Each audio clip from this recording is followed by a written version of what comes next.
मित्रों, आज से हम महाभारत का पाठ आरंभ करेंगे। मेरा प्रयास है कि महाभारत महाकाव्य में निहित सभी कल्याणकारी बातों को हम कहानी के माध्यम से जानें। इस पाठ को आरंभ करने से पहले इसके रचयिता के बारे में जानकारी प्राप्त करते हैं। तो आइए शुरुआत करते हैं इसके रचयिता महर्षि कृष्ण द्वैपायन के जन्म से जुड़ी रोचक कथा से।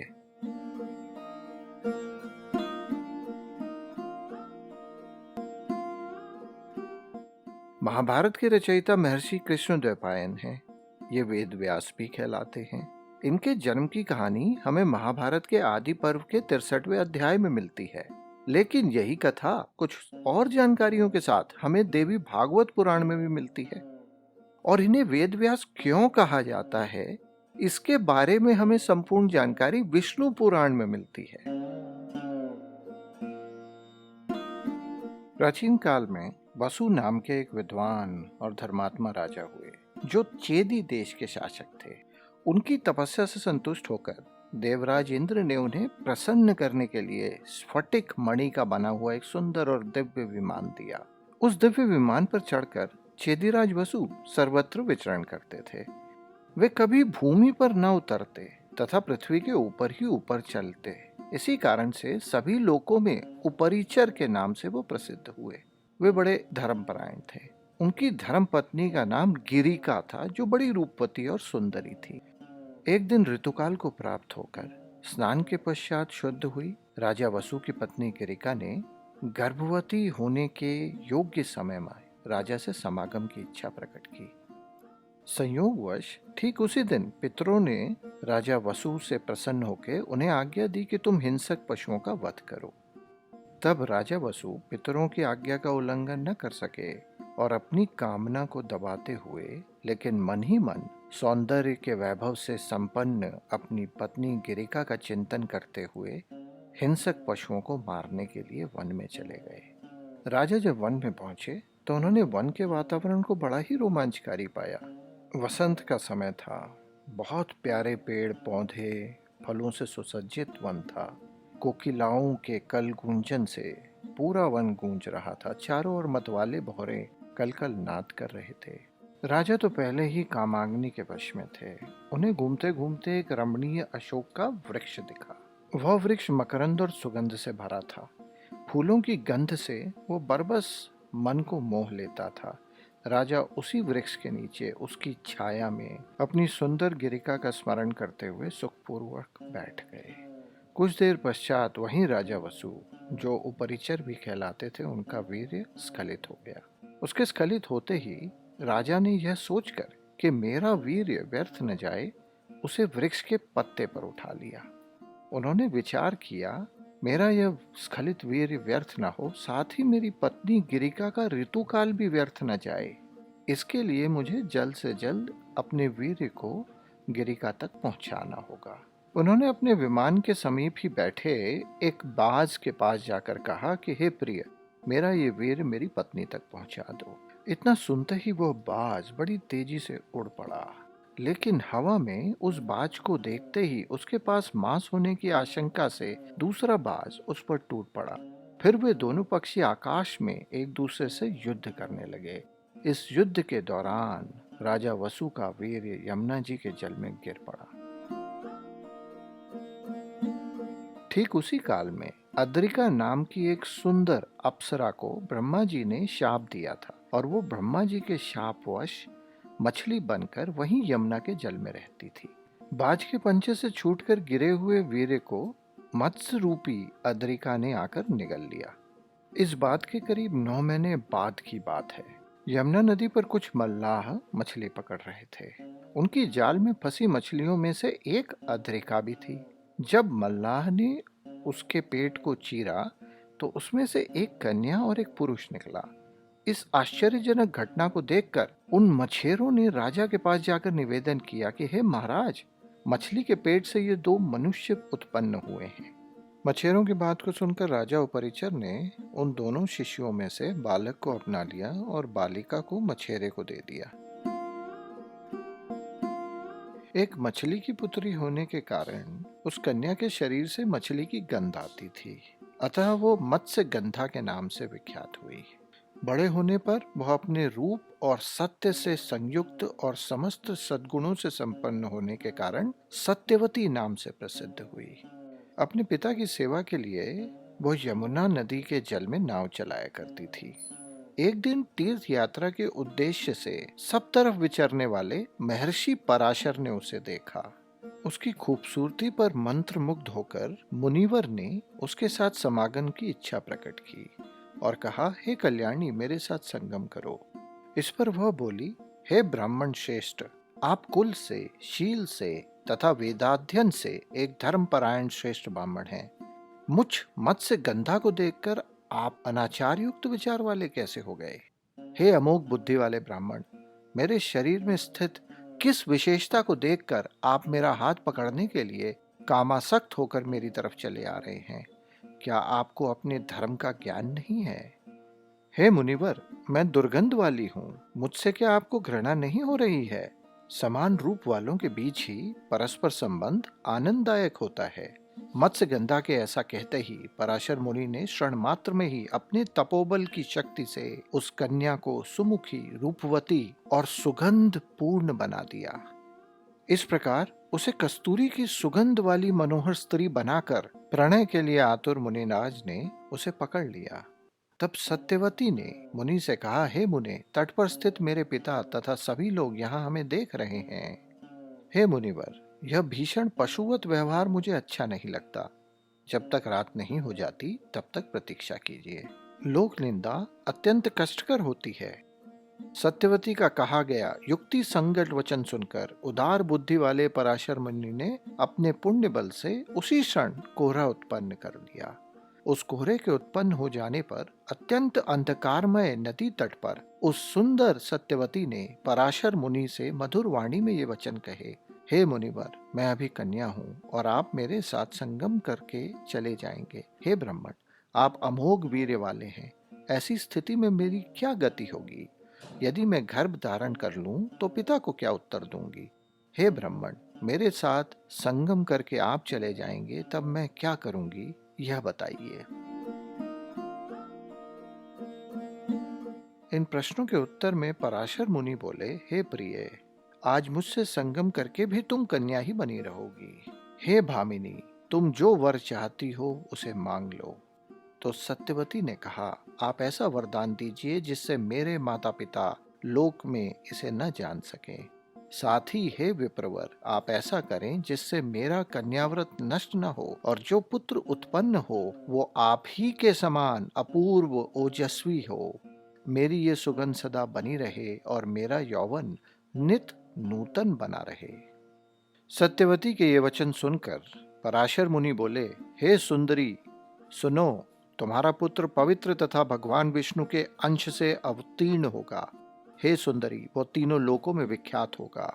मैं तुम्हारे ऊपर किसी कारण विशेष से ही कामासक्त हुआ हूँ। मुझे ऐसा मोह पूर्व में कभी नहीं हुआ। अप्सराओं के रूप देखकर भी मैं सदा धैर्य धारण किए रहा।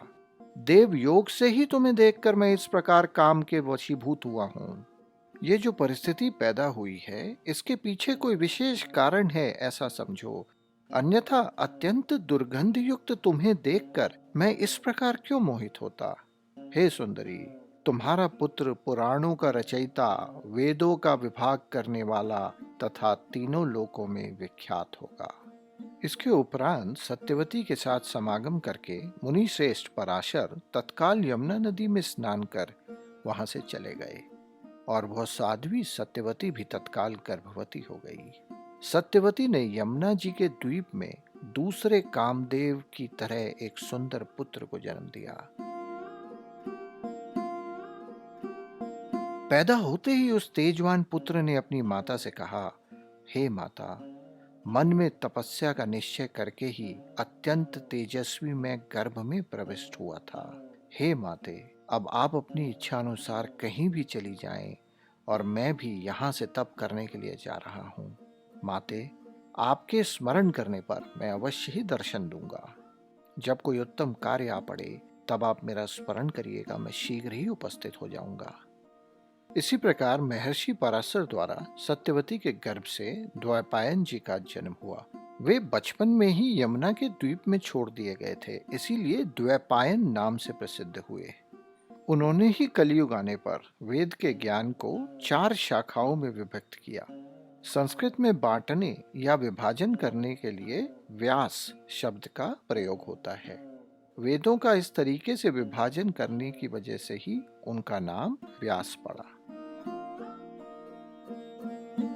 मित्रों, हम सभी के लिए ये जानना अत्यंत आवश्यक है कि वेद व्यास किसी व्यक्ति विशेष का नाम नहीं है, यह एक उपाधि है और अलग अलग युगों में अलग अलग व्यक्ति विशेष को वेद व्यास की उपाधि मिली है और उन्होंने वेद व्यास रूप से अलग अलग युगों में एक वेद का 4 वेदों में विभाजन किया है। इस विषय से जुड़ी हुई संपूर्ण जानकारी हमें विष्णु पुराण के 3 अंश के 3 अध्याय में प्राप्त होती है। विष्णु पुराण के अनुसार भगवान विष्णु चारों युगों में प्राणियों के कल्याण की व्यवस्थाएं देखते हैं। सतयुग में वो कपिल आदि रूप धारण कर परम ज्ञान का उपदेश करते हैं। त्रेता युग में वे भूपाल होकर दुष्टों का दमन करके त्रिलोक की रक्षा करते हैं। उसके पश्चात द्वापर युग में वे वेद व्यास रूप धारण कर एक वेद के 4 विभाग करते हैं और सैकड़ों शाखाओं में बांटकर उस वेद का बहुत विस्तार कर देते हैं। और कलयुग के अंत में विष्णु भगवान कल की रूप धारण कर दुराचारी लोगों को सन्मार्ग पर लाते हैं। मित्रों, अगर आपने ध्यान दिया हो तो विष्णु पुराण में यह कहा गया है कि प्रत्येक द्वापर युग में भगवान विष्णु व्यास रूप से अवतीर्ण होते हैं और संसार के कल्याण के लिए एक वेद के अनेक भेद कर देते हैं। जब वो ऐसा समझते हैं कि मनुष्यों का बल, वीर्य और तेज कम हो रहा है, तब वो समस्त प्राणियों के हितों के लिए वेदों का विभाग करते हैं। जिस मानवीय शरीर के द्वारा विष्णु भगवान एक वेद के अनेक विभाग करते हैं, उसी मानवीय शरीर का नाम वेद व्यास है। आइए अब महाभारत की बात करते हैं। महाभारत की रचना महर्षि कृष्ण द्वैपायन ने मन ही मन में कर ली थी और इसकी रचना करने के बाद महर्षि के मन में यह विचार आया कि अब शिक्षकों को इस ग्रंथ का अध्ययन कैसे कराऊं, जनता में इसका प्रचार कैसे हो। इन सभी कारणों से इस ग्रंथ को लिखना अत्यंत आवश्यक है, लेकिन इस महान कार्य को करेगा कौन? उनके इस विचार को जान भगवान ब्रह्मा स्वयं व्यास जी के आश्रम पधारे। व्यास जी ने ब्रह्मा जी से निवेदन किया, हे भगवान, मैंने संपूर्ण लोकों में अत्यंत पूजनीय महाकाव्य की रचना की है। इस महाकाव्य में संपूर्ण वेदों का रहस्य तथा सभी शास्त्रों का सार संकलित है। साथ ही साथ वेदों के अंग और उपनिषदों का भी विस्तार से वर्णन है। परंतु मुझे इस बात की चिंता है कि पृथ्वी में इस ग्रंथ को लिख सके ऐसा कोई नहीं है। ब्रह्मा जी ने कहा, मुनिवर, मैं जानता हूँ कि आपने जीवन भर सत्य ही कहा है और आपने अपनी रचना को काव्य कहा है, इसीलिए अब यह काव्य के नाम से ही प्रसिद्ध होगी। आप अपने काव्य को लिखवाने के लिए गणेश जी का स्मरण करें। ब्रह्मा जी के ब्रह्मलोक वापस चले जाने के उपरांत महर्षि व्यास ने भगवान गणेश का स्मरण किया और स्मरण करते ही श्री गणेश जी वहीं आ गए।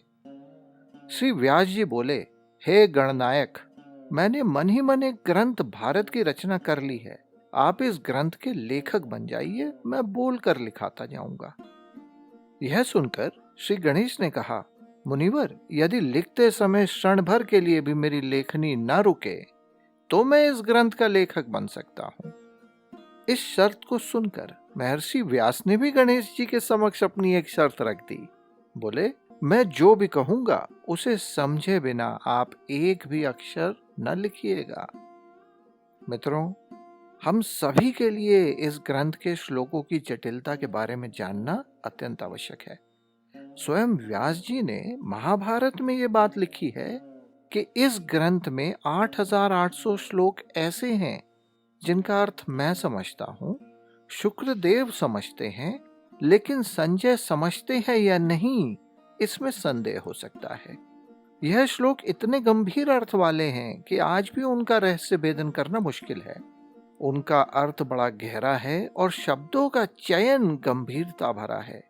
सब कुछ जानने वाले गणेश जी भी इन श्लोकों का विचार करते समय क्षण भर के लिए ठहर जाते थे और इतने समय में व्यास जी और बहुत से श्लोकों की रचना कर लेते थे। दोस्तों, अब महाभारत की कहानी की संरचना की बात करते हैं। महाभारत की कथा एक कहानी के अंदर एक और कहानी के तौर पे की गई है। इस कहानी को पहले श्री कृष्ण द्वैपायन के शिष्य, जिनका नाम मुनि वैशंपायन था, वो तक्षशिला में राजा जन्मेजय को सुनाते हैं और इसके कई वर्षों पश्चात इसी कहानी को पुराणों के विद्वान और कथावाचक मुनि उग्र श्रवासौती निमेष नामक वन में ऋषियों की एक सभा में सुनाते हैं। मित्रों, महाभारत को आज तक के लिखे गए ग्रंथों में से सबसे लंबा ग्रंथ माना जाता है। अपने सबसे लंबे रूप में, सबसे बड़े रूप में महाभारत में 1,00,000 श्लोक हैं, अर्थात 2,00,000 पंक्तियां या 18 लाख से ज्यादा शब्द। भारत के कई हिस्सों में विद्वान महाभारत को 5वें वेद के तौर पर मानते हैं और अगर आप गहराई से देखेंगे तो पाएंगे कि सच में चारों वेदों, कई पुराणों और उपनिषद में दी गई जानकारी महाभारत में निहित है। महाभारत की विशालता को समझने के लिए आइए इसकी संरचना के बारे में कुछ और जानकारी प्राप्त करते हैं। महाभारत की पूरी कथा 18 पर्व में बटी है। एक पर्व अपने आप में एक किताब है। हर पर्व के अंदर ढेर सारे उप पर्व हैं और हर उप पर्व के अंदर कई अध्याय हैं। उदाहरण के लिए जो सबसे पहला पर्व है उसका नाम है आदि पर्व। आदि पर्व मतलब ग्रंथ की शुरुआत की कहानी को बताने वाली किताब। इसमें 19 उप पर्व हैं जो 227 अध्यायों में बटे हैं और करीब 8,000 श्लोक हैं। पूरे महाभारत में 18 पर्व, 100 उप पर्व और 2,108 अध्याय हैं। आने वाले कई दिनों में हम महाभारत के इन्हीं अध्यायों का पाठ करेंगे।